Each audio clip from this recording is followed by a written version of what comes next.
He survived poverty, war, disease, madness, but love almost destroyed him. You gave her your heart, your loyalty, your softness. In return, silence, distance, or worse, betrayal. Why did Schopenhauer call love a trap of nature? What biological truth makes men love more deeply, but lose more painfully? How is modern love rigged against masculine clarity? In this video, the hidden design behind your heartbreak, the ancient truths Schopenhauer tried to bury, and the masculine path to psychological rebirth. Because once you understand this, you'll never love the same way again.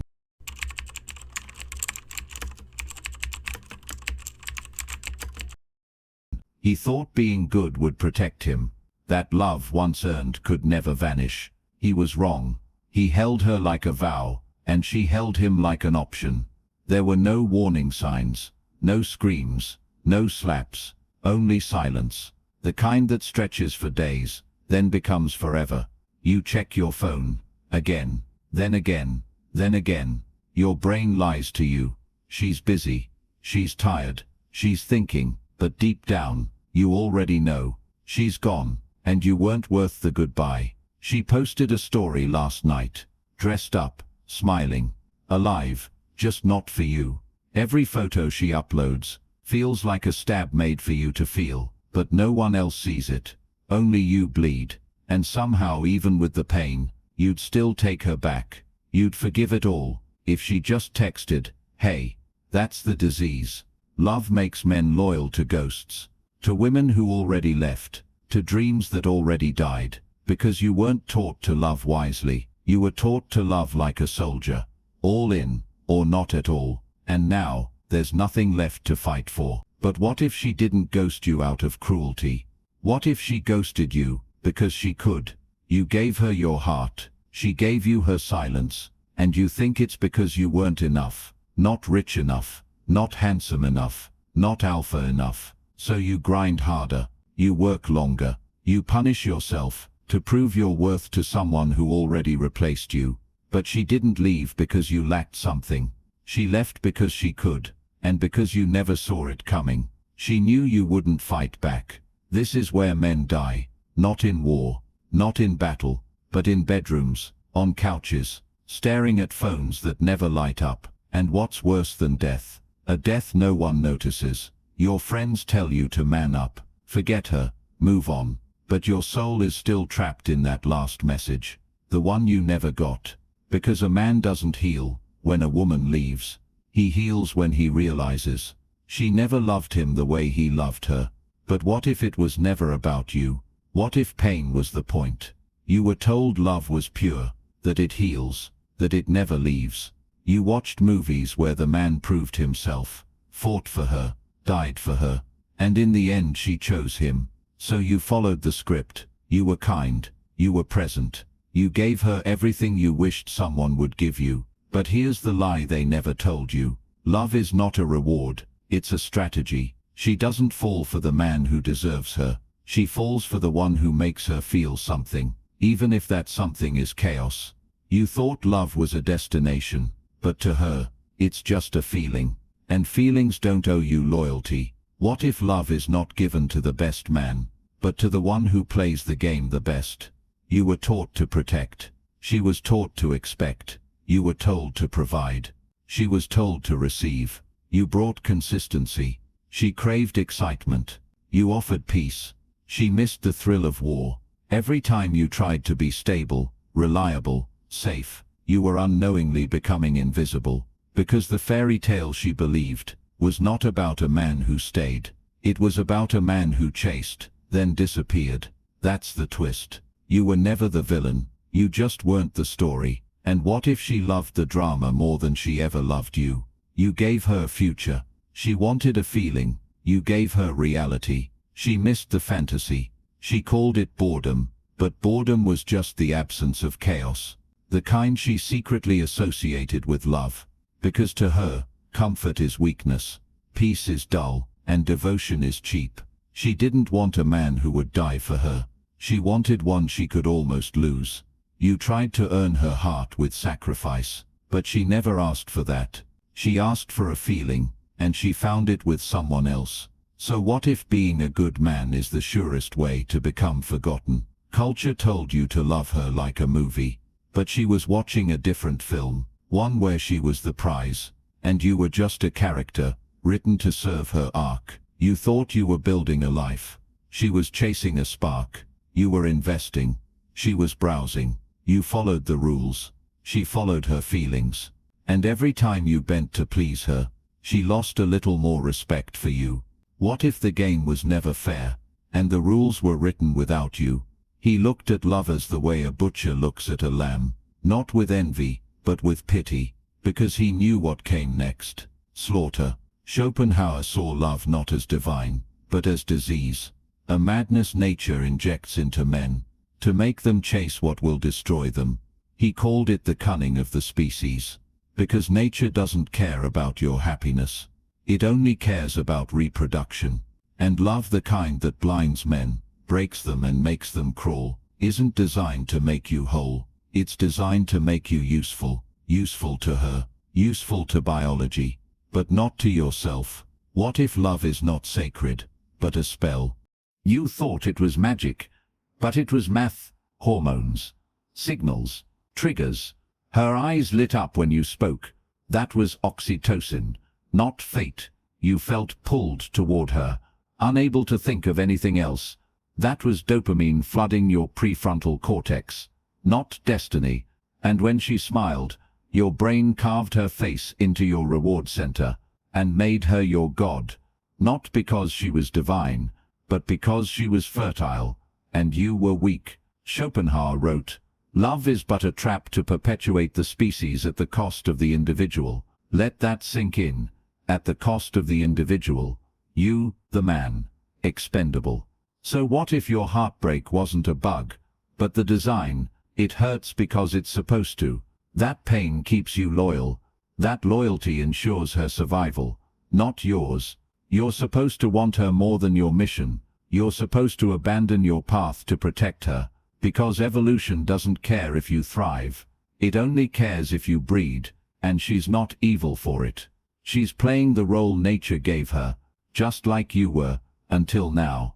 Love for a woman is a season. For a man, it becomes religion, and religion has martyrs. You were willing to die for her, but would she have done the same? And if not, was it ever really love? The truth Schopenhauer saw, the one they never teach, is that women don't need to lie to manipulate. Their biology does it for them. A smile, a tear, a look. She doesn't have to plan it. You're wired to fall for it, because her power is instinctual, and your surrender is predictable. And maybe the scariest part isn't that she tricked you, it's that no trick was needed. You were always going to kneel, because your DNA made sure of it, unless you woke up. So if love is a lie, then what was she? He thought love was rare, sacred, worth waiting for, but in 2025, it's a swipeable product with zero refund policy. She doesn't choose with her heart anymore. She chooses with her thumb. He sends a message. No reply, just silence and new content on her story. She's not busy. She's not asleep. She just doesn't see you anymore. Because the algorithm showed her someone taller, someone richer, someone who plays the game colder than you ever could. What if you're not being rejected? You're just being filtered out by a machine. Tinder didn't just change dating. It changed value. It taught her that if you're not perfect, you're replaceable. And she replaced you, before you even met her, because you matched her picture, but not her fantasy. You said hi. He sent a witty opener. She chose the thrill over the sincere. Ghosting is the new goodbye, and being ignored is no longer personal. It's automated. So what happens when men become invisible? Not because they're weak, but because they're common. She used to look for a good man. Now she scrolls past 10 of them before breakfast. Her attention span is shorter than your bio. You wrote a heartfelt message. He posted shirtless in Bali. Guess who got the reply? You stayed loyal. You waited. You played it right. He gave her chaos. He gave her nothing. He got everything. In today's world, sincerity is punished. Loyalty is mocked. and effort is laughed at. You thought being emotionally available was attractive, but she's addicted to the high, not the healing, and if she's chasing a feeling, where does that leave the man offering a future? The truth is brutal, but necessary. Most women aren't looking for a partner. They're looking for stimulation, and when the stimulation fades, so do you. No matter how good, kind or stable you were, you're not losing to better men, you're losing to shorter dopamine loops. You gave her meaning, she gave you scene at 9:41 p.m. But if loyalty gets punished, then what rewards do men get now? There's a moment after the heartbreak, after the ghosting, after the silence, when a man stares into the abyss and realizes no one is coming to save him. Not her, not the world. He can't eat, he can't sleep, he just replays everything, over and over again. What he said, what she meant, what he could have done differently. But that's the trap. Thinking pain has logic, thinking love was ever fair. He isolates, he scrolls, he vanishes. But what if this isn't heartbreak anymore? What if it's identity collapse? Because when a man ties his worth to love, and that love leaves, so does his sense of self. He used to laugh, now he stares. He used to chase dreams, now he just wants to disappear. People say, just move on, but they don't understand. It wasn't just her that left, it was the meaning, the story he wrote in his head, about marriage, family, legacy, got deleted in one unread message. And what's left of a man, when even his dreams ghost him? He tries to numb it, alcohol, porn, work, but nothing touches the ache. Because the ache isn't physical, it's existential. He doesn't want to die, but he doesn't want to be here either. He drags his body through the days, empty, detached, hollow. And here's the secret most men never say out loud. He didn't just lose a woman, he lost himself. Not because she was special, but because he made her everything. She was his joy, his peace, his future. And when she left, she took it all. No closure, no warning, just a quiet unfollow, and a louder silence. Friends don't notice, family doesn't ask. The world moves on, but he's stuck. In the replay, in the what-ifs, in the ruins. Because most men don't die by bullet or blade. They die by heartbreak that no one sees. There comes a moment when the silence becomes your teacher, when the pain doesn't destroy you anymore, it sharpens you. You stop waiting, you start building. You don't text her, you don't check her story, you don't hope anymore, because hope was the leash, and you've finally broken it, not with anger, but with clarity. She was never coming back, and now you're glad. What if peace doesn't come from her return, but from your refusal to chase? You start eating right, lifting again, waking up early, not for revenge, not to make her regret, but because you are worth showing up for. You stop needing closure, because you realize closure is just another word for control, and you don't beg for control anymore. You've seen the chaos, you've lived in the ache, now you crave stillness. No drama, no games, just discipline and silence. What if true power isn't loud, but still steady and untouchable? You rebuild from the ashes, not into the man she would love, but into the man you respect. You stop trying to be understood, because most people aren't even listening, and most women aren't choosing men for who they are, but for how they feel. So you stop being a feeling. You become a force. You start creating, producing, dominating your space. She watches from afar, curious, confused, but you're not signaling anymore. You're not seeking anymore. You're ascending. What if the man she ignored becomes the man she can never reach again? You begin to love solitude. You learn to live in your own frame. You stop proving and start moving. You master your energy. You protect your time, and you value your peace like it's gold. You don't forgive her to be noble, you forgive her to be free, because freedom is better than closure. You don't fear being alone, you fear ever being that weak again, that blind, that small. Now you walk with a calm she can't disrupt, a confidence she can't decode, a purpose she will never be part of again. You were never supposed to be loved like a woman. You were meant to be feared like a man. He had tasted war, survived disease, stared into the eyes of madness. But the one thing that almost broke him beyond repair was her love, not her cruelty, her love, because it didn't destroy him through violence. It destroyed him through beauty, through softness that rotted his spine. She never needed a weapon. She was the weapon, and he welcomed the wound. It wasn't that she lied, it's that he believed. And belief is more dangerous than any bullet. What if love doesn't conquer all? What if it consumes the man who dares to kneel? He gave her his heart. She fed it to time, and time never gives it back. She didn't ask him to sacrifice his mission. He offered it, proudly, and she walked away without looking back. That's when he understood. Love is not a safe place. It's a battlefield where one side brings armor, and the other brings flowers. She loved him, yes, but only for a moment, only for what he gave.